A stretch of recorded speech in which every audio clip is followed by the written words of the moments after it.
Hey, thank you for joining us today. This is Alan Wolford, and today we're going to be going over heat illness prevention training.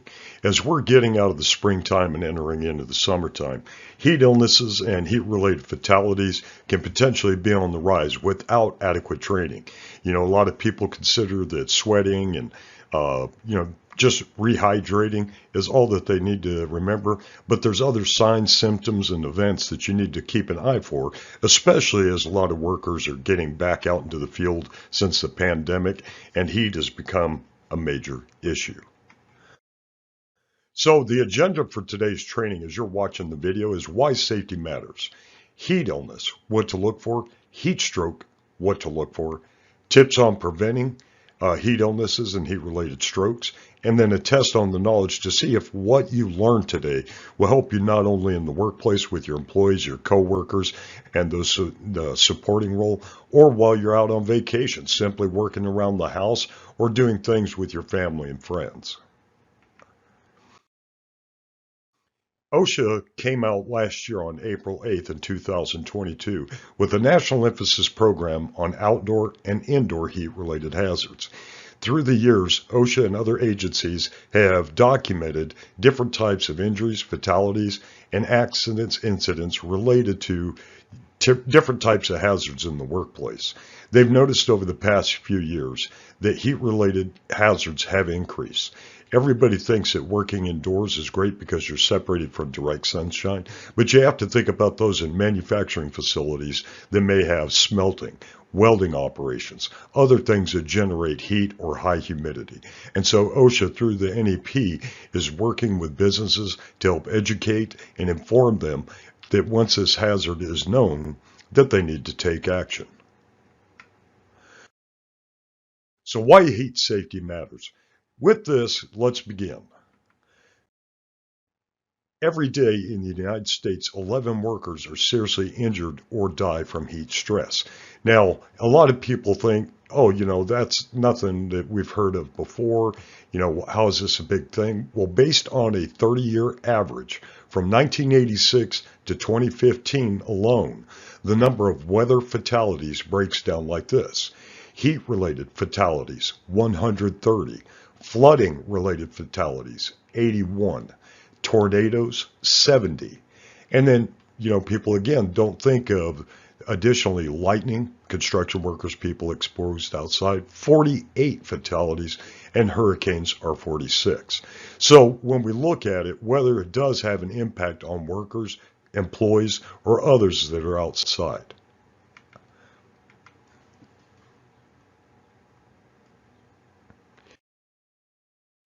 There has been so much in the past few years. If you went to the OSHA.gov/fatality page, you would see all these heat-related illnesses and fatalities. Now, I've just pulled up a series from, the early 2020s through 2022, but you'll notice that a lot of them died from heat-related illness, stroke, or, working in extreme heat. And it's not just construction workers, it's agriculture. It's also going to be your arborists and people out in the forestry service. It's going to be your parks and recreation department. It's going to be your road construction. But then again, inside plants and facilities with high heat and high humidity. So heat illness, what do we look for? A lot of people, again, assume that we just look for heavy sweating, dehydration, and these factors, but let's determine what makes something a heat illness. When we talk about this, we have different types of heat illness. We have heat cramps, heat syncope, heat exhaustion, and then finally, the fatal one, heat stroke. Now, these illnesses are not a progression. You can go straight to heat stroke with no other symptoms. You want to talk to your group about the differences, because some people will compare, oh, I got heat syncope. Well, did he faint? No. You may just have heat exhaustion. You may have skipped past the cramps and syncope and went to the exhaustion. And so over these next few slides, we're going to take a look at each one. Heat cramps, symptoms, and treatments. So what we're looking for basically is painful involuntary muscle spasms in the heat. So the treatment that we want to look at is move to shade or cooler area, drink fluids, specifically water and electrolytes, gently stretch and massage the muscle, and don't resume activity immediately after the cramps stop. Because without some type of rest period, those cramps can return, and then you have to start the process all over again. It's during this time you want to monitor the worker, because remember, everything you take steps, you go from this to heat syncope to heat exhaustion and to stroke. And again, you can go from one to the extreme without much in between. So what is heat syncope, symptoms, and treatments? What we're looking for is fainting episodes in high environmental temperatures. So the treatment for heat syncope is to sit or lie down, move to a shade or cooler area, elevate the legs. You want to get that blood back down into the heart. And again, drink fluids. And we're specifically looking at water and we're looking at electrolytes. So when we think about this, a lot of people may have sodas. They may have some type of energy drink. You want to stay away from that. You want to get the fluids back into the body. All right, let's move along. So we're getting into heat exhaustion. What the symptoms are is the inability to continue working in the heat. May include fatigue, nausea, fainting, diarrhea, irritability, headache, and decreased muscle coordination. So now we're seeing where the heat cramps and heat syncope had developed into something quite a bit further. Some of the other things you want to consider when you're dealing with this type is that, when the temperatures are high, heat exhaustion leads to heat stroke is a misconception. Heat exhaustion causes internal temperature between 98 and 105 degrees. So Fahrenheit, while the heat stroke can cause internal temperatures above 105. Additionally, people suffering from heat exhaustion respond quickly to treatment, whereas people who suffer from heat stroke do not. Once you've suffered heat stroke, again, that's something that's going to be life-changing, and you need to take immediate and progressive action.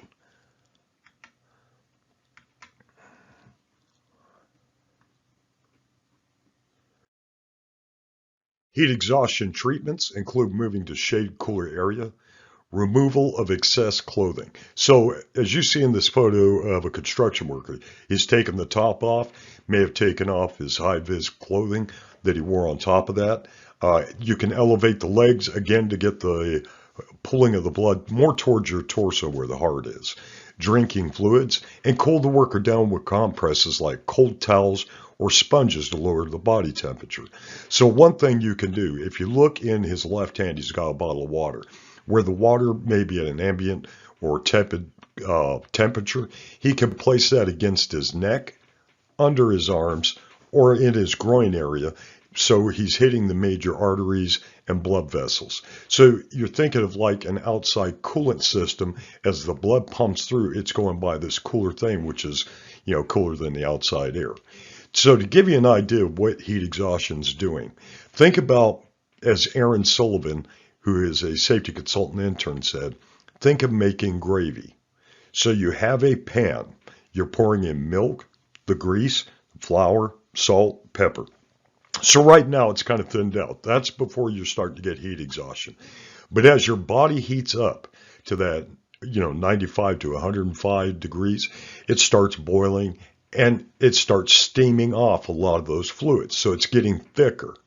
So as you're getting towards heat exhaustion, that gravy is starting to solidify. And if you never had gravy, think of water that's got flour mixed with it. You boil the water off, and now you have, a thicker, viscous material.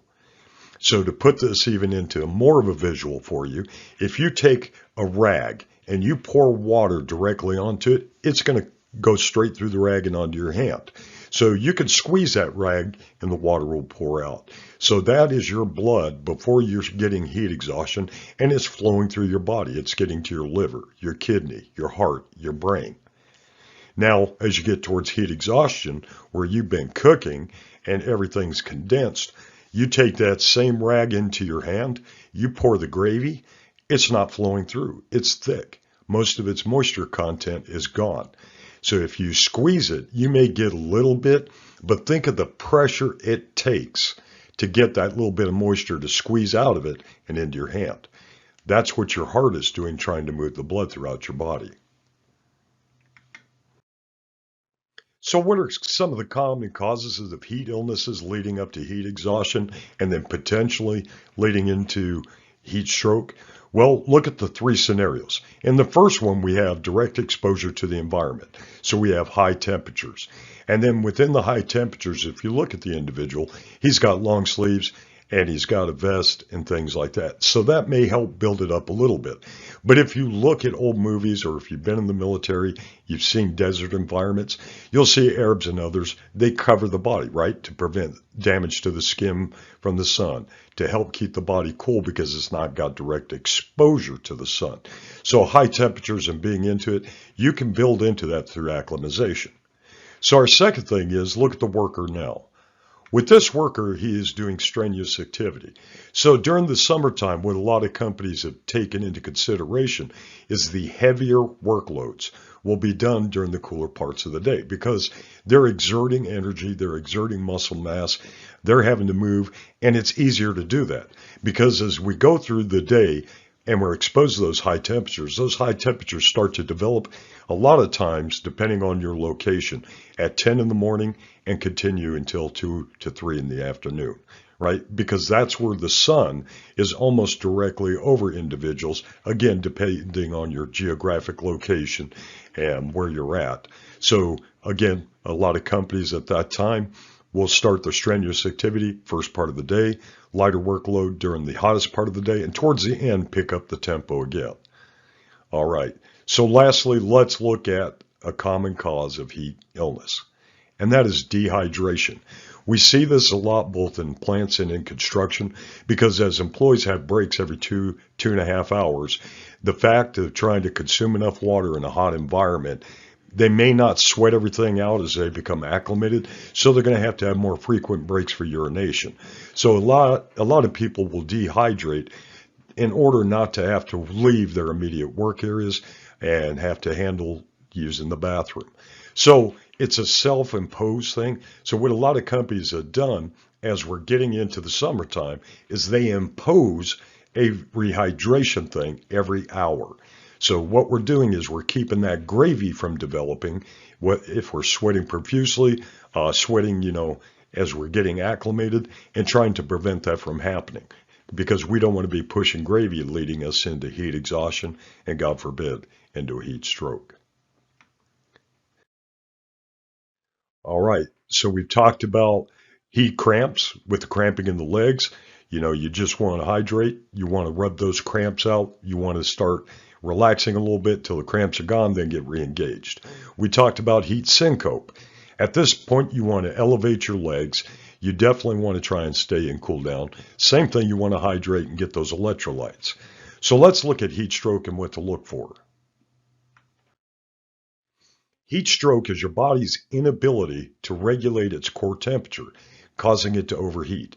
As your body loses water and salts, its temperature rises to extreme levels. This is a life-threatening emergency. So when we're talking about your related death, it is preventable through immediate recognition of the signs and symptoms leading up to heat stroke. So again, when we're talking about cramps, right? Most people get cramps in the early stages because their body's struggling. So we talk about heat syncope.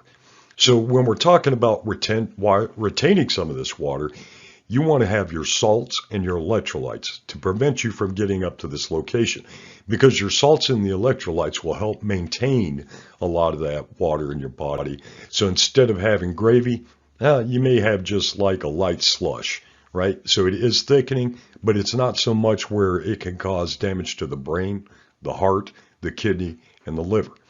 So you also want to think about while you're going through that same process of rehydrating, maybe you have a bag of chips, or like many construction workers do, they constantly chew sunflower seeds because of the salts on there.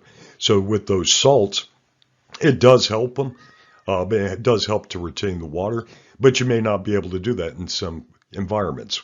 In some plants and warehouses, you can't just be spitting your seeds out into the floor because now you're creating a slip and fall hazard. And you just don't want to drink Gatorade because if you drink a Gatorade and you check the side of the bottle, it has 2 to 3 servings. And if you read it correctly, it says after one serving, get the water in to thin it down. You got the electrolytes, you got sugars, but your body has to have water in order to process that appropriately. So again, common symptoms of heat stroke. We talked about common symptoms of heat illnesses. And, when we looked at that, we're talking about exposure due to direct heat. We're talking about working. Then we're talking about dehydration. So let's see what it took to get to heat stroke. When we look at the symptoms, body temperatures are 105 degrees or higher. Physical collapse, inability to walk. That's your syncope. That's all of these coming together. Low blood pressure, strong and rapid pulse because now your heart's having to push gravy through everything. Extreme disorientation, dizziness and vomiting, unconscious and possible seizures. So what you want to be cautious of with any of your workforce, some of these, both the heat cramps, the heat syncope, the heat exhaustion, they can be exacerbated by various things. Diabetics, people on prescriptions for allergies and heart medication. It could be illegal drugs as well. People that are overweight or considered to be obese. A lot of physical and other factors can speed these processes up that leads to heat exhaustion, heat stroke. So what do you want to do?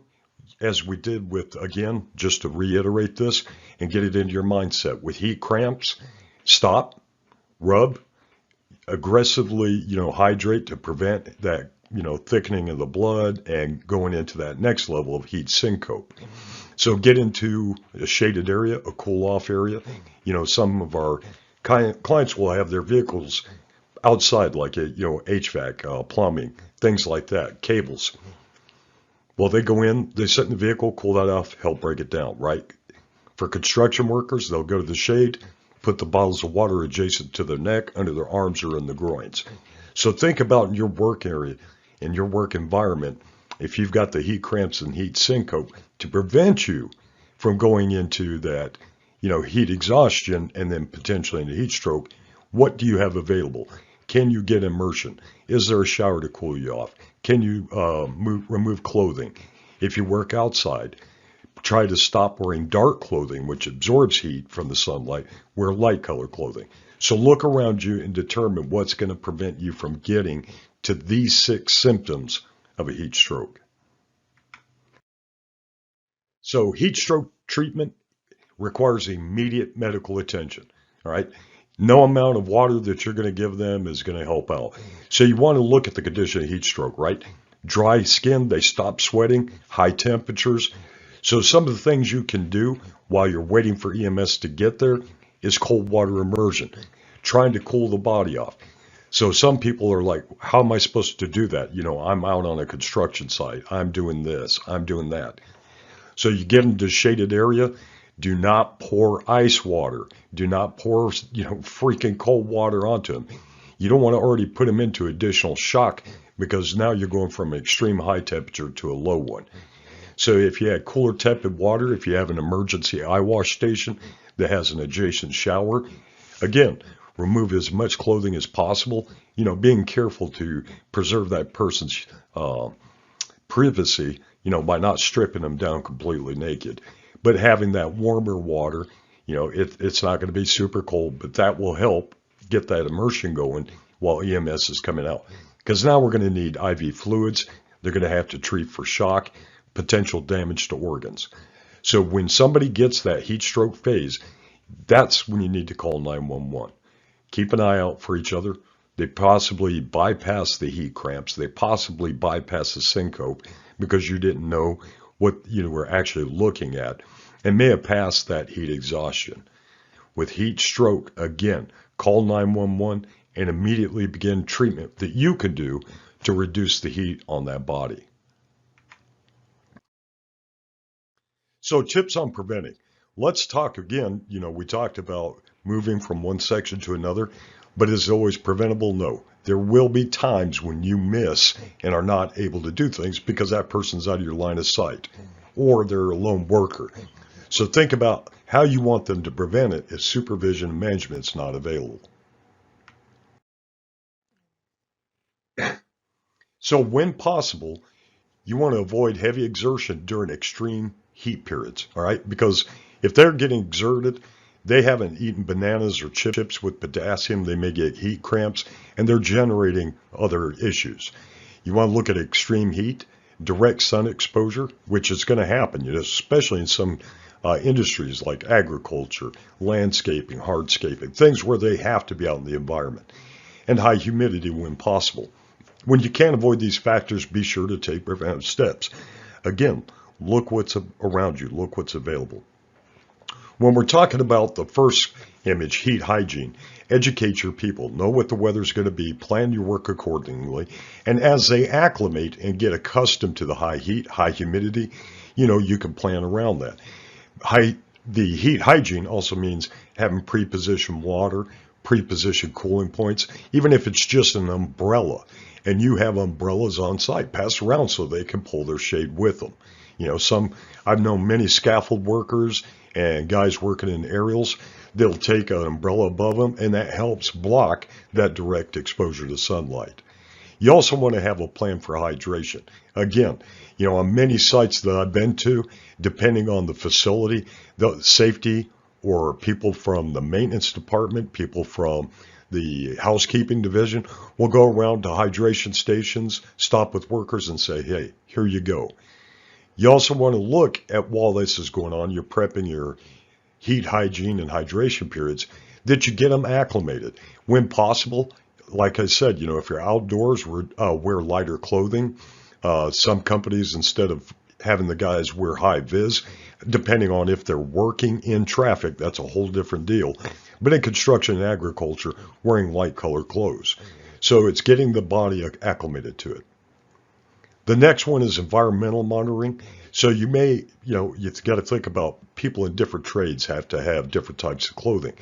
So if I'm a vehicle painter or I'm in, let's say cement work or something where I'm wearing additional clothing to prevent me from the caustic material in concrete, exposure to paint and chemicals, chemical Tyvek, you want to make sure those people cool off more frequently because they're sweating inside that. And like we did in the Army, once we got to a certain heat status, we'd unblouse our boots, we'd do certain things with our blouses, or we'd remove our blouse. So you want to have a plan in place if the environment around you changes, and you have to monitor it and say, hey, this is a dangerous time at this point until our guys get used to the heat and get used to the humidity. Next is physiological monitoring. So many people now use Fitbits and watches to monitor blood pressure and all their, internal organs that are actually affecting the watch. Heart rate, everything.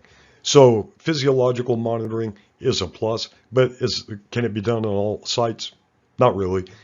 So you may want to train your people that are first responders to have, like in the ear temperature probes to check people to make sure they're not getting to that heat stroke level of 105.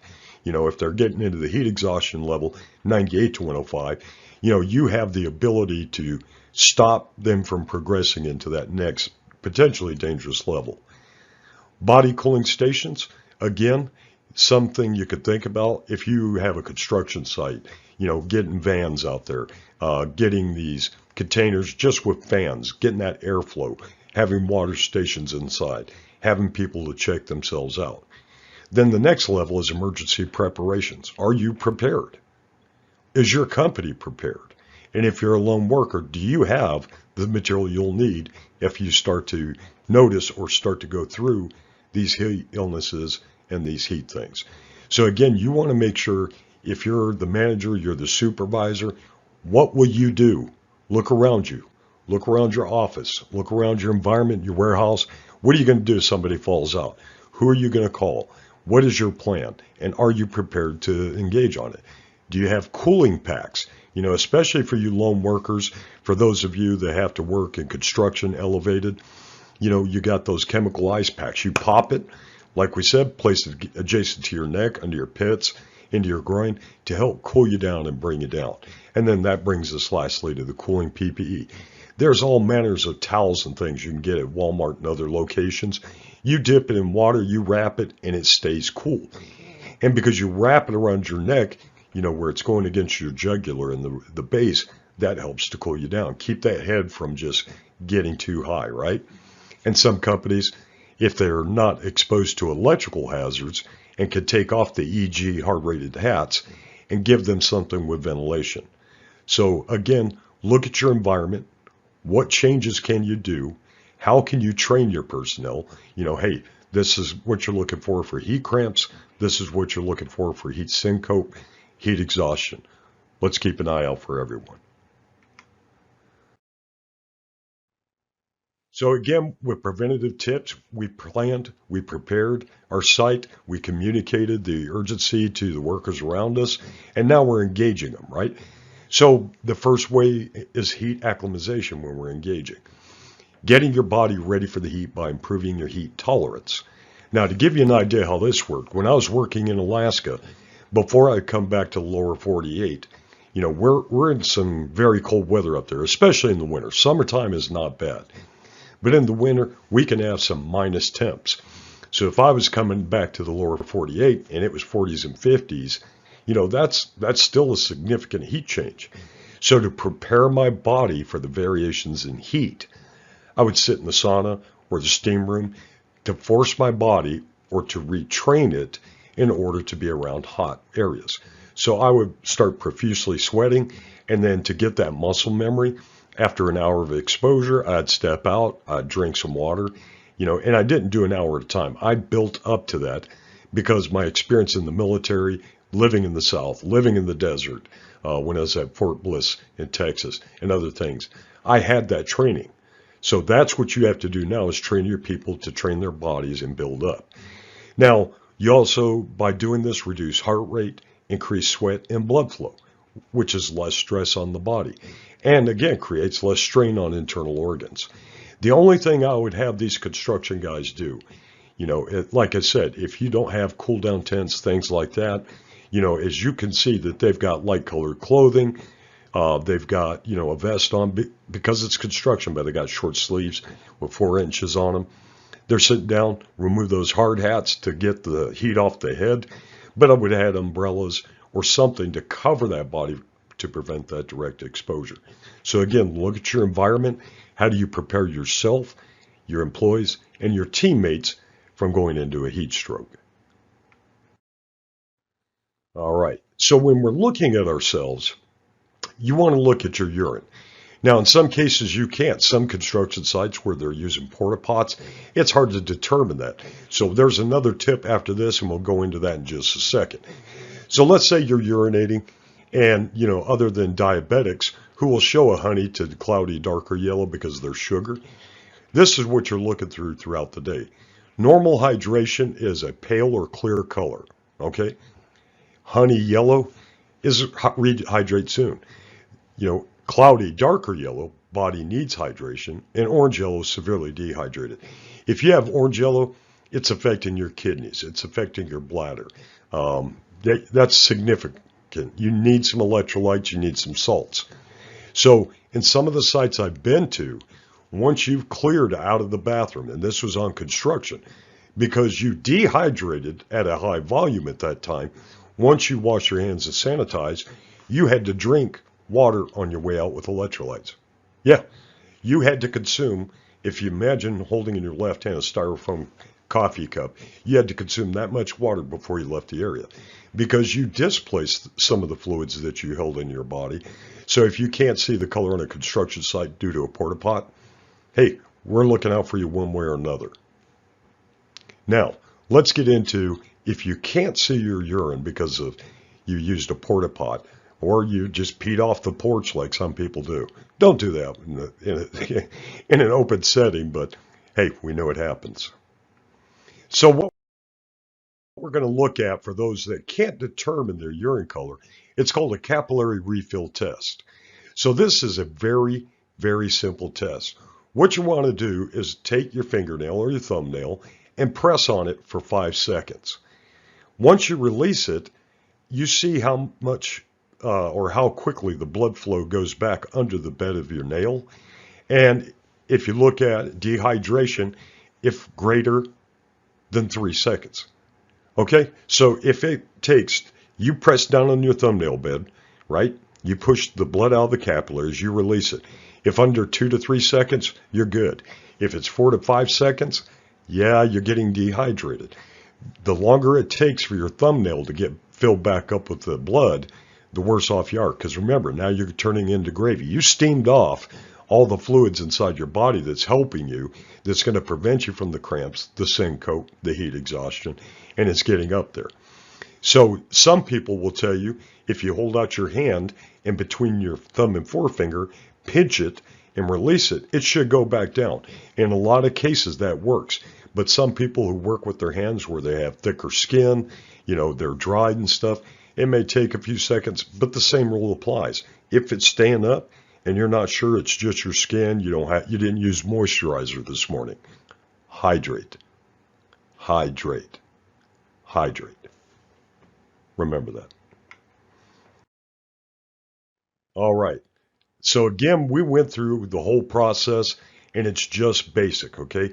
This is going to help you, to help your employees, to help yourself, to help those that may be subject to working with you, traveling with you, whatever, to give you ideas of certain conditions, symptoms, and ways to prevent it, again, both at work, while you're on recreational activities, while you're traveling, or if you see it in other people.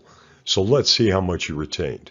And, if you miss something, go back and look, because what you know may help save a life. Let's begin. All right. So one potential sign of a heat stroke is physical collapse. So we said with syncope, a person can pass out. So if we passed heat cramps, and in syncope and also within heat exhaustion, is one potential sign of heat stroke a physical collapse? Well, I would say yes. And that's true. Now think about this. We said for heat stroke, your only 2 options are to call 911 and to do cold water immersion or get them into a shower or hit them with a hose. So think on this.